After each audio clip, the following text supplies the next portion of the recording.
Right everyone, if you all remember a few months or so back I released a video about how to get 4 out of 4 with Jedi Rey in Phase 1. Today I have some amazing news for you all. I've managed to get the team to work in the Phase 2 middle territory and it's fairly reliable, although a little more difficult than Phase 1. That being said though, we're not going to go into too much detail today, as literally nothing has changed in terms of the mods and Zetas from the last time when we ran the squad in Phase 1. If you're interested in seeing the mods and Zetas needed for this team to work, please be sure to click the suggested video in the top right corner of the screen now to take a look. I highly recommend doing this if you're unfamiliar with how to run this team in Lightside Geo overall, or if you want more details on why it works so well, or see what mods are being used. I didn't feel right repeating the exact same thing from the previous video, and I didn't want to waste people's time. So moving on, I will say unfortunately I do have a lot more relics on the team than when I recorded the Phase 1 run. Jedi Rey, Finn and BB-8 are all much higher relics, but the good news is, this is required to unlock GL Rey anyway, so it's nice to know the characters needed are going to have additional uses in Lightside GOTB. The overall tactics used have not changed either, but I'll be sure to cover them in the battle footage and guide you all through the battle. So with that out of the way, we're going to get a fast start into the footage today. We have a very tough first wave here, and like the first phase, it's going to be a lot harder to control the enemy team.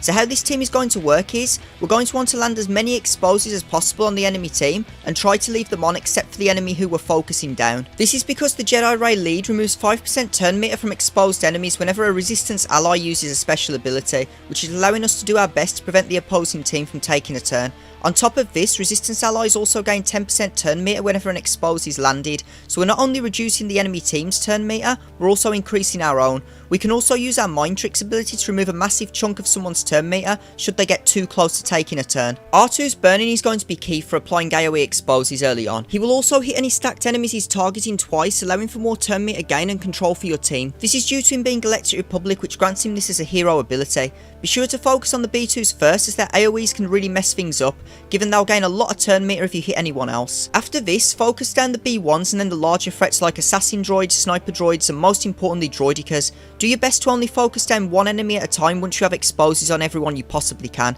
Landing exposes on all opponents is your top priority in this. Now it's also good to try and land some stuns on everyone that isn't a stacked unit, however I didn't focus too much on this given they seem to be a lot faster, and managing the exposes and actually focusing opponents down was taking enough effort as it is.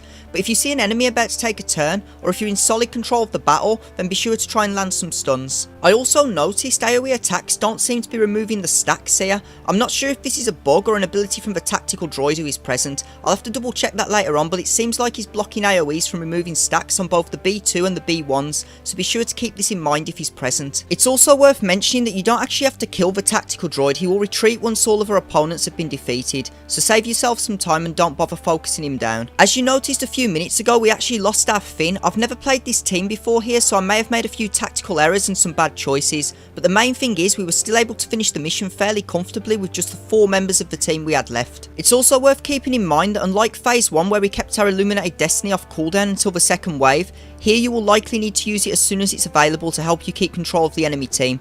Don't risk not using it unless you're in a very strong position, something I didn't have the luxury of having here. So we're coming to the end of the wave now. I honestly feel like Wave 1 is by far the hardest part of the battle. It gets a lot easier from this point on. I also used the platoon tank ability from the previous phase's platoons to help me quickly finish off here. So this wave is looking to be extremely easy, lots of stacked units and no tactical droid to complicate us killing them efficiently. We're going to open with burning again to try and land the exposes for us to keep them under control. We do also need to watch out for those 2 assassin droids, as they could cause us some serious problems if left unchecked, as they can deal massive amounts of damage and potentially kill off another member of our team. As you can all see though, we've done a much better job at landing exposes across the board on this wave and have the enemy team completely locked down. I don't think they even get a chance to take a turn here. One important thing I forgot to mention though is you cannot kill the B1 with the cannon until all of the stacked units have been defeated, so don't make a mistake of trying to take him out early as he cannot be killed at this point. Lucky for us, even though Illuminated Destiny was used quite late in the previous wave, it was up and ready for us to use very close to the start of Wave 2. What a lot of people forget about Illuminated Destiny is it actually applies exposes to the enemy team as well as granting the buffs to our team,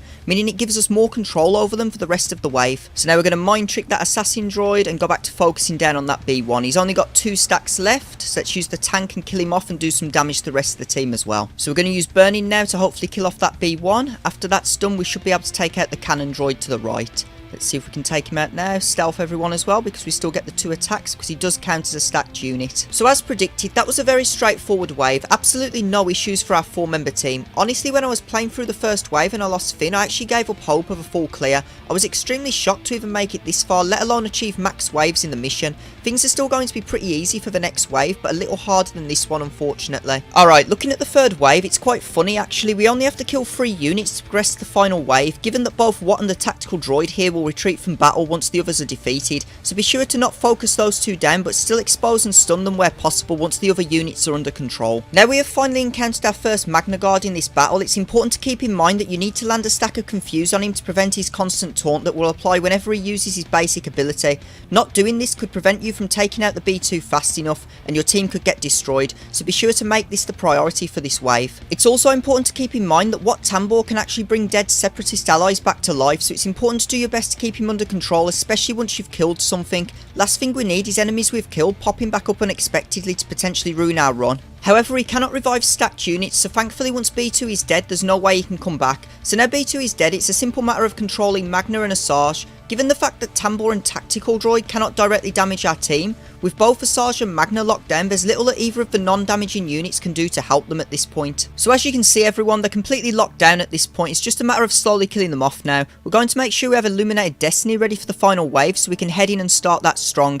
This wave was very strange given the team composition. It was extremely easy to take control of the units that could actually fight back and attack us. The thing I find really strange about this TB overall is it seems completely backwards in the fact that often the first wave is the hardest of the battle. One thing I forgot to mention early on is sometimes if you've managed to land exposes on everyone, you should think twice about using burning again. This is especially true if you have multiple exposes on a few enemies, as while burning does have a chance to reapply expose as well as giving your team more turn meter for each one applied, you do risk popping the ones that are already applied and losing the TM lockdown you have going on if the exposes are not reapplied. Sometimes it can work out well, but other times it can make things worse, so be sure to make a choice before using burning once you have the exposes on the majority of the team. So here we are everyone, the final wave, and this looks to be a little more difficult from what we have seen in the previous 2 waves. 2 assassin droids, a Magna Guard, a Droidica and an elite nuke Gunray. This could go horribly wrong if we play the match wrong, so we're going to have to be very careful and try to make sure we do everything as flawlessly as possible. One hit from that Droidica at the wrong time could easily kill one of our team. Because of this, our top priority at this point needs to be neutralising the Droidica, so we're going to need to stun him and keep him stun locked as much as possible to minimise the risk to our team.